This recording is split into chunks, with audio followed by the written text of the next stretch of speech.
profession and life story. Hi, well, great to be here, thanks. I'm Claudia De Rham. I'm a professor now at Imperial College, that's in London. I research physics. My areas of expertise is cosmology, theoretical cosmology. That's a branch of theoretical physics. Really what I like to do is understanding the fundamental nature of everything around us. For that, the way I like to describe it is I use the whole universe as our apparatus to get a better probe for nature all around us at the fundamental level. For instance, in understanding what the very notion of space and time are and how they connect with gravity. If you want my life story, that's going to be a bit long. But I'm actually originally from Lausanne, so just next door. It's great to be here.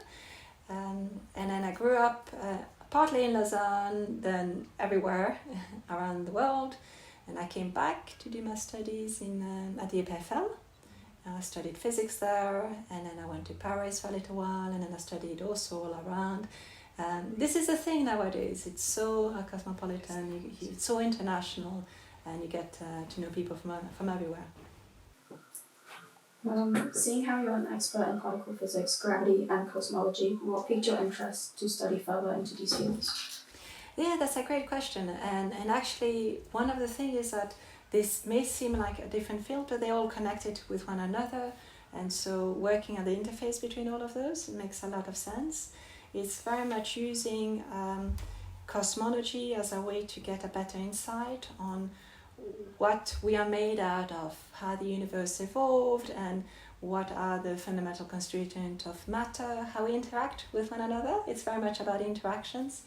I think I got really excited about gravity as a phenomenon, in understanding that it's not only a phenomenon that acts on Earth, here on Earth, but it's very universal. So it's not just about how we fall on the surface of the Earth, how we are attracted by our mass, but it's also how, of course, planets are spinning within the solar system, how galaxy gets formed, how the whole universe evolved.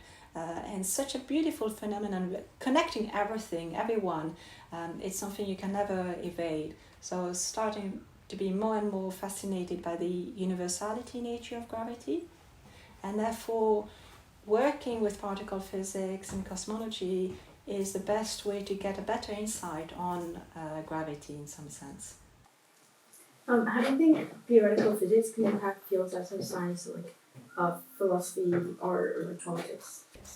Yeah, that in many different ways. So definitely for philosophy, there's a lot of connection between particularly cosmology and theoretical physics and philosophy. Actually, there's a lot of people working in the history of science or philosophy of science, which are very much, actually they are, many of them, physicists by training, and then they try to understand how this connects with philosophy. A lot of the questions that we ask ourselves are philosophical questions that we've always been asking ourselves. For instance, what is our origin? What is our origin? This is a very deep question, which has so many layers. And you can think of the origin of life on Earth, but you can also think about the origin of the universe itself, or even the origin of space and time themselves, and it becomes more and more philosophical. So a lot of the concepts we try to explore, they touch very much on philosophy. But then physics and the way we think about all of those things does export in all sorts of different fields, because of the way we think about them, because of the way we address them and try to come up with creative solutions towards addressing them. So then you see that physicists end up being in politics and being in all sorts of different fields. But also in the way we think about nature around us, we see that politicians and all sorts of different sectors are seeking the advice of physicists. In fact, I can tell you that during COVID, there's a lot of physicists that spend some time doing adapting their data analysis in the way they are thinking about the world for physics and cosmology and particle physics. During COVID, they very quickly adapt all of this thought process for understanding what is the best line of action to mitigate the risk in such a crisis. So it does export very much in all sorts of different fields. Being a woman in STEM, what are the difficulties that are from being in this field? What are some things that you've personally experienced or seen any change for the better? Yeah, that's a very important question of the challenges experienced by women and minorities, particularly in STEM. I can see things have evolved a lot. There's been challenges. There's been challenges because of being a minority. I think any minority, it is hard to understand what your place is. I think I have definitely questioned myself much more, and as we discussed before, maybe underrated my abilities, and I can see that this happens for a lot of people in the same position as me, being women, being minorities.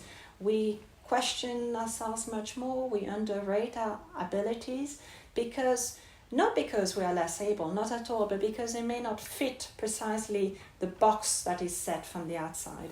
And so understanding how to find your place and how your expertise, your way of thinking is actually just as valuable in this field is very important, but it is challenging.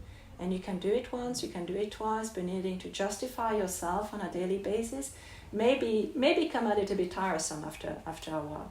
I think one of the challenges is very much in trying to go beyond that and realizing how you do it because we're all fascinated about it, because we're all passionate about it, and that's what matters at the end of the day.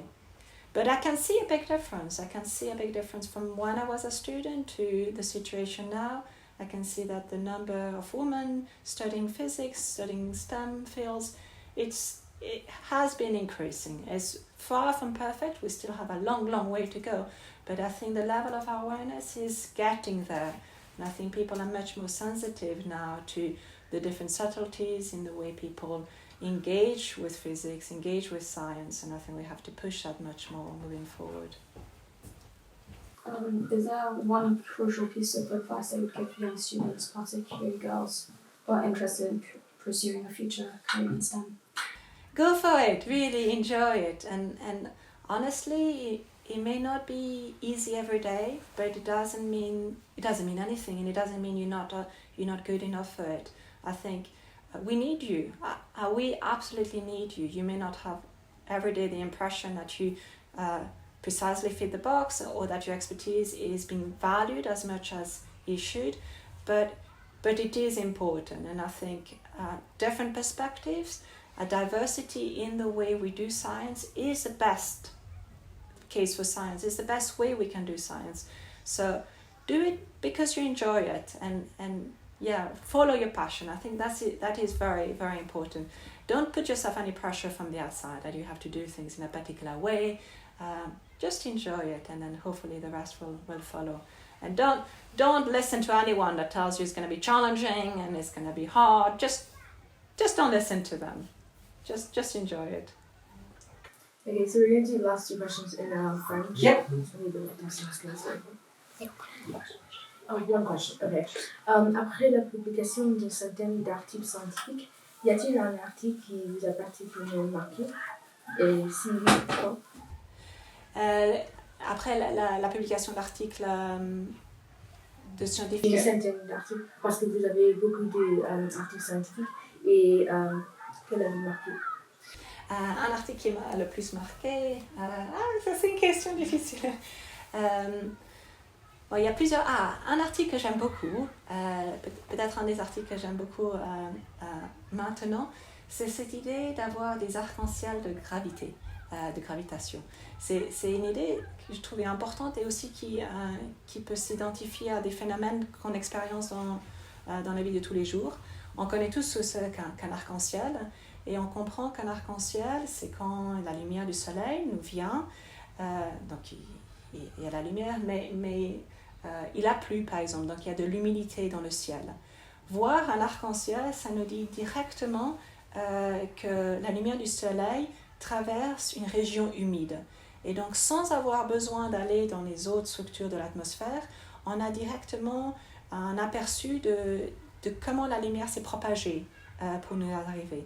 Alors ça, c'est un phénomène très bien connu, mais on peut l'exporter pour des phénomènes gravitationnels. Les ondes gravitationnelles que nous avons observées depuis 2015, ce sont des ondes gravitationnelles qui nous viennent du fin fond de l'univers. Et si on peut avoir une analogie entre les arcs-en-ciel de lumière et les arcs-en-ciel de gravité, ça pourrait nous aider à comprendre quelle est la structure de l'univers à travers laquelle les ondes gravitationnelles ont propagé pour arriver jusqu'à nous. Et donc, ça nous permettrait de voir quelle est la composition de l'univers sans avoir besoin d'y aller nous-mêmes. Nous utilisons ces ondes gravitationnelles et peut-être des arcs-en-ciel de gravité pour avoir un meilleur aperçu de la composition de l'univers. Merci beaucoup. Merci.